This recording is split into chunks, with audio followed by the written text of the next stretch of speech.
They say in Lagos, everybody is fighting for something.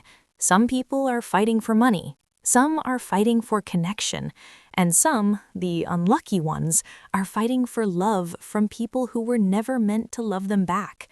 This is the story of Adaeze, and if you've ever loved someone who saw you as an option, not a priority, then this story is for you.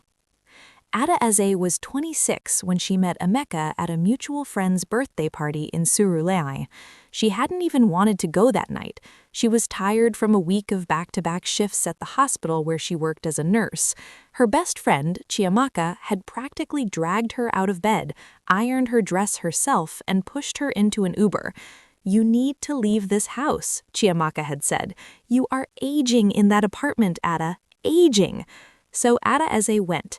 She stood at the edge of the room with a cup of zobo she wasn't really drinking, watching people dance to Burna Boy, feeling slightly out of place, until a voice beside her said, "You look like someone who's calculating how long before it's polite to leave." She turned, and there he was, Emeka, tall, dark, with the kind of smile that made you feel like you were the only person in a crowded room. He was wearing a simple white kaftan, and he smelled like cedar and something warm she couldn't name. "Am I that obvious?" she laughed. "Only to someone who's doing the same calculation," he replied. They talked for 3 hours that night, about everything and nothing. He was an architect, she was a nurse. He was from Anamba, she was from Enugu. Their villages were barely 40 minutes apart, and they laughed about how it took Lagos to bring them together. When she got home that night, she texted Chiamaka one line, "I think something happened." Chiamaka replied with 30 fire emojis. The next 3 months were the kind of months that make you believe in God. Emeka called her every evening, not texts, actual phone calls, where he would ask about her day, remember the names of the difficult patients she'd complained about last week, and laugh at her stories in a way that made her feel heard. He took her to Ikoyi for suya dates. He drove to Surulere just to bring her food when she had a night shift.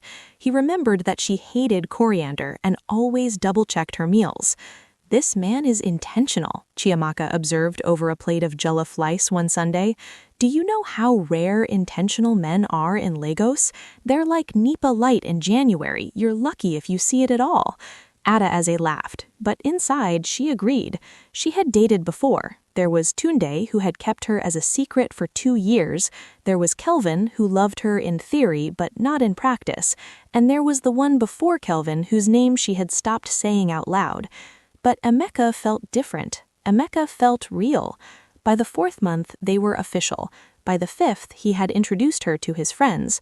By the 6th, she had cooked in his kitchen, folded her laundry, and fallen asleep on his couch with her head on his chest while a Nollywood movie played in the background. She thought, this is it. This is what they write about. She didn't know the story was only just beginning. It started small, the way most dangerous things do. A Saturday in November, they had plans, lunch at Terra Culture, then a walk by the waterfront. Adaeze had woken up early, picked her outfit the night before, was ready by noon. Emeka canceled at 11:58 p.m. "Something came up at work, baby. I'm sorry, we'll reschedule." She swallowed the disappointment and told him it was fine. It happened again 2 weeks later, then again the week after that. She started to notice other things. His phone, which he used to leave casually on the table between them, now went everywhere with him, including the bathroom. His responses on WhatsApp became shorter. His good morning texts, which had been a constant for months, started arriving later, then less frequently, then sometimes not at all. When she brought it up gently one evening, he held her hand across the restaurant table and said, "Ada, I've just been under a lot of pressure at work. A major project. You know how this industry is." She nodded. She believed him. She was a nurse. She understood pressure. She understood that love didn't mean constant availability. She gave him space. She was patient. She told herself that this was what mature relationships looked like, not the butterflies every second kind, but the steady, rooted kind. But the space she gave him, he didn't fill it back. Chiamaka, who noticed everything, said nothing directly. She just started calling Adaeze more, stopping by unannounced with chin-chin and movies, the way good friends do when they can see a storm coming before you can. It was a Wednesday morning that Adaeze found out. She wasn't snooping, she wants to make that clear. She had borrowed Emeka's laptop to send an email, her own had a broken charger, and when she opened the browser, a Facebook notification was already visible on the screen. Stephanie Adeyemi tagged you in a post. She shouldn't have clicked it, she knows that now, but her hand moved before her brain could argue. The post was a photo, Emeka and a woman, beautiful, natural hair, the kind of smile that looked expensive, standing in front of the Eiffel Tower, Paris. The caption read, "Finally got to do this with my favorite person. Some things are worth waiting for." The post was dated 3 weeks ago. 3 weeks ago, Emeka had told Adaeze he was in Abuja for a work conference. The world didn't spin, it just became very, very still. Like the moment before a power cut, that half-second of silence before everything goes dark. Adaeze sat on his couch, in his apartment, wearing his oversized Arsenal shirt, holding his laptop, and she felt something leave her body, not dramatically, quietly, the way smoke leaves a room through a small crack in a window. She put the laptop down, she got dressed, she took her handbag, she did not write a note, she did not send a text, she just left. And she did not cry until she was in the Uber, alone, watching Lagos move past her window like a film she was no longer part of. Emeka called 47 times that evening. She counted, she didn't pick up, not because she was playing games, she genuinely didn't have any words. What do you say to someone who stood in front of you and built an entire architecture of lies, carefully and deliberately, the way he built his designs, with skill and intention? Chiamaka came over. She didn't say, "I knew it," or "I told you so." She just held Adaeze while she cried, those ugly, ugly tears that nurses are trained to manage in others, but have no idea how to handle in themselves. "He's been calling," Adaeze said. "Let him call," Chiamaka replied. 3 days later, Adaeze finally responded to his texts, not with anger, but with 3 simple words. "Who is Stephanie?" He didn't reply for 6 hours. When he did, it was a request to meet in person. She agreed, not for closure, as she'd read enough Twitter threads to know that closure is a myth. She agreed to because she needed to hear him say it. She needed to see his face when he said it. They met at a small cafe in Lekki. He looked tired, or maybe he looked guilty. With some people, those two things look the same. He told her that Stephanie was someone he had known before Adaeze, that things between them had been complicated, that they had broken up but then reconnected, and he hadn't known how to end things properly with either of them. "Which one of us did you choose?" Adaeze asked. He was quiet for a long moment. "I don't know," he finally said. She nodded slowly, picked up her bag, stood up. "Then you've already decided," she said. She walked out of that cafe and did not look back. The months that followed were not cinematic. Nobody tells you that healing is mostly just boring. It's waking up and going to work. It's eating jollof rice by yourself and not crying into it. It's laughing at a funny video and feeling guilty for half a second because you forgot to be sad.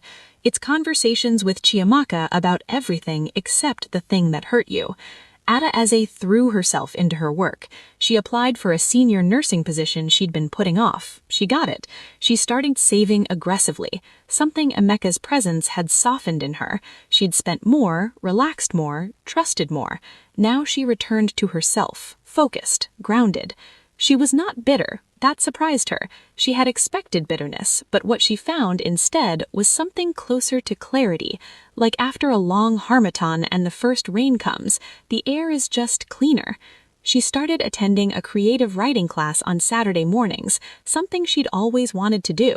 She began writing, small things, observations, stories, about Lagos, about people, about love. She was finding herself again, the self she'd quietly set aside to fit into someone else's life. It was at that Saturday writing class, 8 months after Emeka, that she met Gabriel. Gabriel was not the kind of man that walked into a room and demanded attention. He was quiet in the way that deep water is quiet, still on the surface but full underneath. He was a secondary school teacher who wrote poetry in his spare time. He drove a fairly old Toyota Camry that he had named Patience. He was not flashy. He was not the man Adaeze would have swiped right on in a different life. But he listened. The first day they spoke, it was about a short story she had read aloud in class, a piece she'd written about a woman who kept watering a plant that refused to grow. He approached her afterwards and said, "That plant wasn't a plant, was it?" She looked at him. "No," she said, "it wasn't." They walked to a nearby cafe after class and talked for 2 hours. He was not Emeka. He did not have Emeka's charm or Emeka's ease. What he had was something rarer. He was consistent. He showed up when he said he would. He said what he meant. When he called, it was because he wanted to talk, not because he was managing her. Slowly, very slowly, because Adaeze was no longer a woman who rushed, they fell into something real. It wasn't fireworks.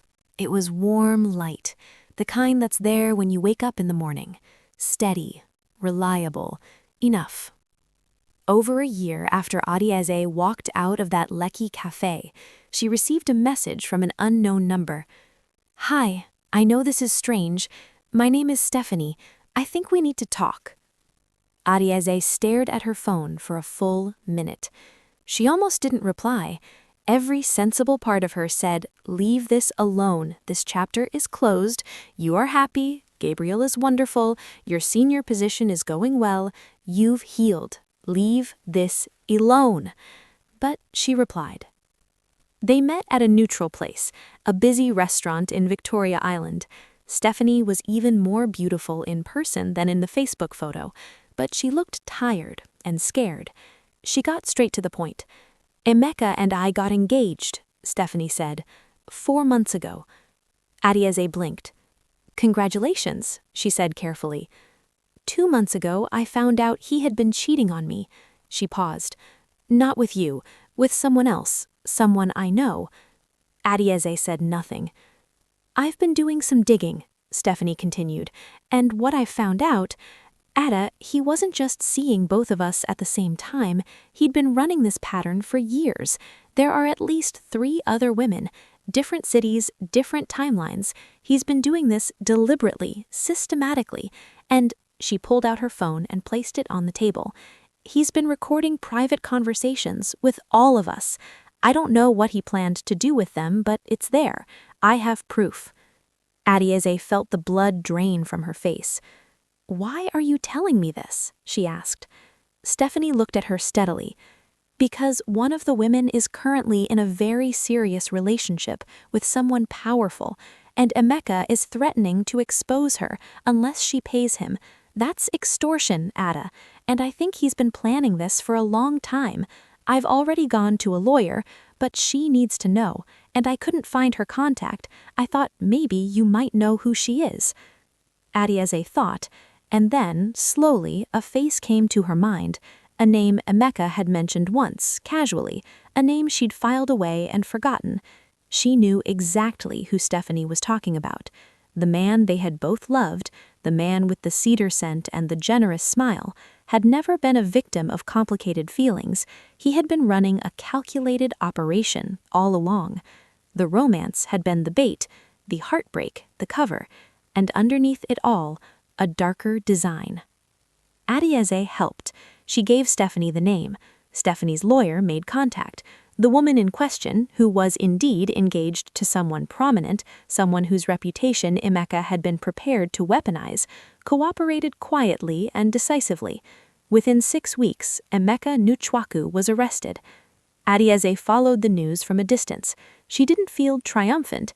She felt something stranger, a kind of deep, aching sadness for all the versions of herself and every other woman who had sat across from that man and believed, fully and completely, that they were being chosen. They hadn't been chosen. They'd been collected. She called Gabriel that night and told him everything. He listened. He didn't minimize it or rush to fix it. When she finished, he said quietly, "Are you okay?" "Yes," she said. I think I really am. Here is what Adaeze knows now on the other side of everything. Love is not a reward for patience. It is not something you earn by being good enough, small enough, or available enough. Real love does not keep you guessing. It does not require you to audit your instincts or silence your discomfort. It does not come with a trail of unanswered questions. She is 30 now. She lives in a flat she owns, small, clean, full of plants that she waters faithfully and that actually grow. She still works at the hospital. She is still writing. She published her first short story in an online literary magazine last month, and the comment section was full of Nigerian women saying, "This is my story." She and Gabriel are taking things at the pace that feels right. There is no rush, there is no performance, there is just two people showing up, honestly, in the everyday. And that, she has decided, is more than enough. They say in Lagos, everybody is fighting for something. Adaeze fought for love and lost it. Then she fought for herself and won. If this story resonated with you, you know what to do. Like, share, and subscribe. And in the comments, tell me, have you ever poured your whole heart into someone who was never really present? Let's talk about it. Until next time, take care of yourselves.